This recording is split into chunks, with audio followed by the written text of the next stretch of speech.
Welcome back sa ating YouTube channel, ang channel na para sa inyo na makapag-share tayo ng ating kaalaman at karanasan sa pagre-repair at pagdi-DIY. May paggawa sa atin na angle grinder, dala ng may-ari, paggawa sa atin dito sa shop. Ang naging problema nito, ayaw daw umandar, di niya pa raw nagamit simula nung nabili niya. Gagamitin niya na sana, kaya lang ayaw umandar. Yan naman yung kanyang brand. Bago natin umpisahan sa pag-trouble, may info lang ako sa inyo. May naalala lang kasi ako sa ginawa ko dati. Yung ginagawa kasi natin ngayon, ganito yung kanyang saksakan. Ginawa ko naman dati na ganito din, angle grinder. Yan naman yung kanyang saksakan noon. Yan o. Bago din siya. Kagaya din sa ginagawa natin ngayon na yan o, bago din. Ang naging sira naman noon, yung kanyang saksakan. Ayan. Ayan yung kanyang dulo, may tatlong wire. Tatlong wire din kasi yung nandito. Dalawa dito. At saka ito naman yung kanyang ground. Yung kanyang ground, ito yan. Yung kulay green na may dilaw. Same sila ng kulay oh. Yan. Pero yung importante kasi ang dalawa. Yung dalawang wire kasi nito, dito nakakunik sa saksakan natin. Ang problema naman noon, sa unang ginawa ko, kanyang saksakan, pinalitan ko siya. Yun lang naman ang naging sira no, nag-okay naman. Ang info ko lang kasi sa inyo, dahil sa ginawa ko dati, yung kanyang saksakan, ganito yung kanyang itsura. Sa ginagawa naman natin ngayon, ayan no, may pagkakahawig. Yan no, parehas na parehas talaga yung kanilang itsura. Parehas din yung kanilang appearance na kanilang saksakan. Halatang bagong-bago pa talaga yung kanyang itsura. Tingnan nyo naman. Wala pang masyadong gasgas. Pero yung unang ginawa ko, napalitan ko na siya kasi nga siya yung sira. Di ko lang alam dito sa gagawin natin kung magkaparehas lang din sila. Bali ang gawin kasi natin dito, idadaan natin sa proseso para ma-identify talaga natin kung ano ang problema ng ginagawa natin. Kung may kinalaman sa unang paggawa natin na ang pinalitan natin yung kanyang saksakan. So sa ngayon, ito hindi pa natin ma-confirm. Yun lang naman, info ko lang sa inyo. Ganitong itsura ng kanilang saksakan na hindi naman masyado gamit. Yung isang ang ginagawa natin, hindi niya pa raw ito nagamit. Oras na gagamitin niya, hindi na umandar. Kung titingnan nyo naman yung kanyang quality, okay naman. Ayan o, magandang klase naman yung pagkagawa. At saka yung kanyang tanso sa dulo, okay naman yung kanyang tanso. Kaya hindi mo talaga masabi na sira siya. Check lang natin ulit gamit yung ating multimeter. Tabi lang muna natin konti to para yung ating multimeter mailagay natin. Set lang natin sa buzzer mode. Naka times 1 yung setting natin. Yan, may buzzer tayo. Yung ating panukat ilalagay natin dito sa kanyang saksakan. Yan, ganyan yung kanyang posisyon. Sukatan natin itong dalawang tanso. Itong kanyang brown at saka blue na wire. Sukatan natin una yung kanyang brown. Okay naman yung kanyang brown. May buzzer tayo dito sa pangalawa. Ayan na, wala tayong buzzer dyan. Ibig sabihin ang naging sira itong kanyang kulay blue.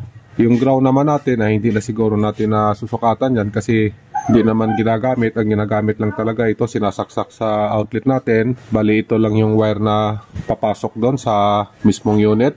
Diretso doon sa kanyang motor. Bali ang isang line dito dumaan lang ng switch. Pag na-switch natin yon, aandar ang unit. Balik tayo sa ginagawa natin. Tabi lang natin tong sira na saksakan. Focus tayo dito sa gagawin natin ngayon. Ang unang gawin natin, sukatan natin yung kanyang saksakan. Yung ating multimeter set lang natin sa ganun pa rin na setup. Naka times 1 tayo, naka buzzer mode. Yan, pwede naman na ilipat natin sa times 10 para mas makita talaga natin yung laro ng ating pointer. Yung pointer natin okay naman no. I-set lang natin sa zero mode. Yan, okay naman. Operational na yung ating multimeter. Sukatan natin yung kanyang saksakan. Ang gawin natin, ilalagay lang natin sa magkabilaan. Ganyan no. Yan, ganyan lang. Titingnan natin yung multimeter natin. Kung gagalaw ba, magkaroon siya ng resistance o wala. Ito naman yung kanyang switch, i-on lang natin. Ayan, nag-on na yung switch natin pero hindi naman gumalaw yung ating multimeter. Wala tayong resistance. Balik ko ulit. Yan, ayan no, wala talaga. Yan. So ang ibig sabihin, wala tayong reading.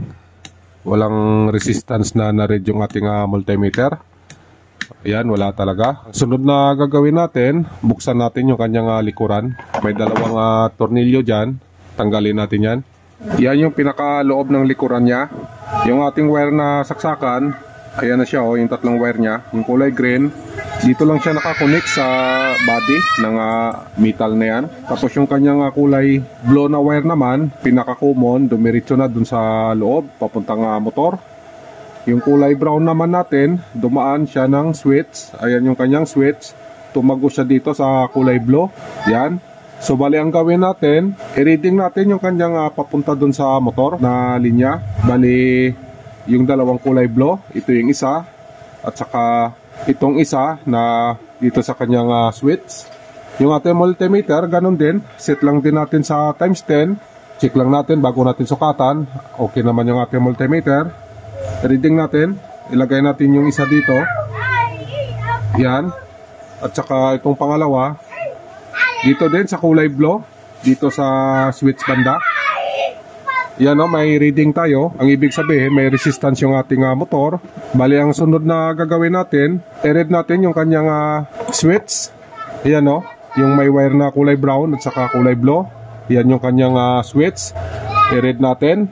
Yung ating multimeter nga pala, iset lang natin sa buzzer mode o di kaya times 1. Yan, naka times 1 na yan. Try natin kung may buzzer.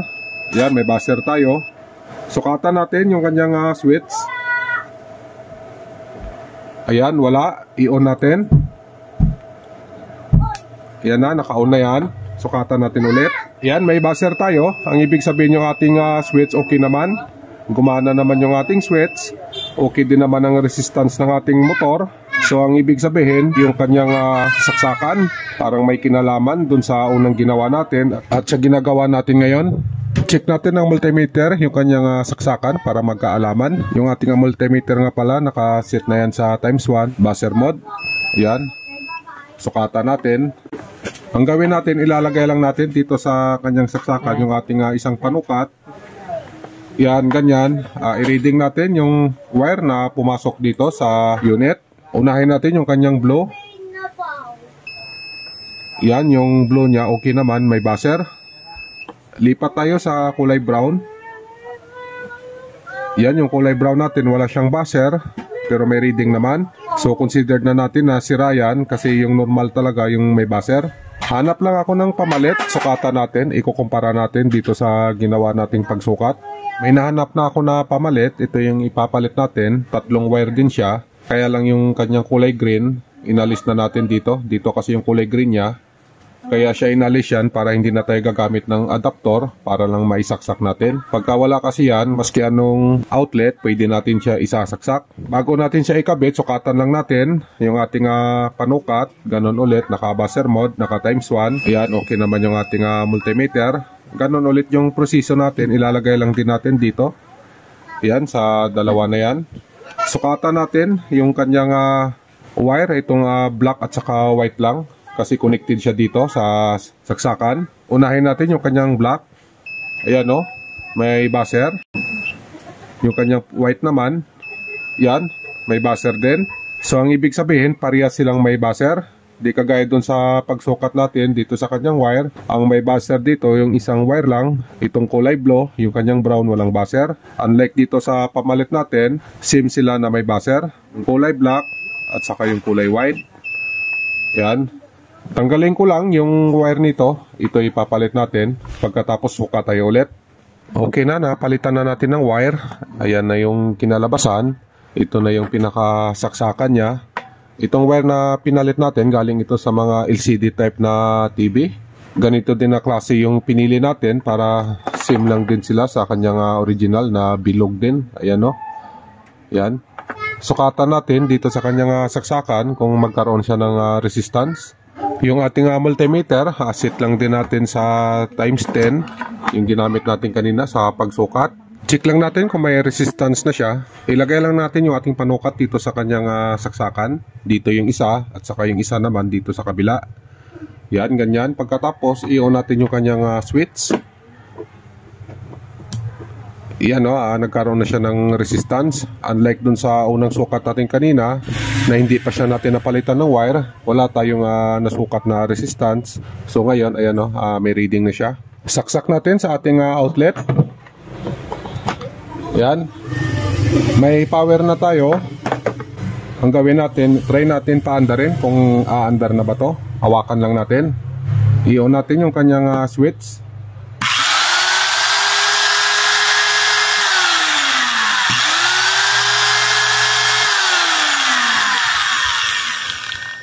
Okay na, nagawa din natin ang unit. Yun lang naman ang naging problema niya, yung kanyang saksakan. Same lang din siya dun sa unang ginawa ko na ganito din yung pinalit ko. Sa ginagawa naman natin ngayon, ganun din yung kanyang issue. Ganun din saksakan. Ayan, dalawa na.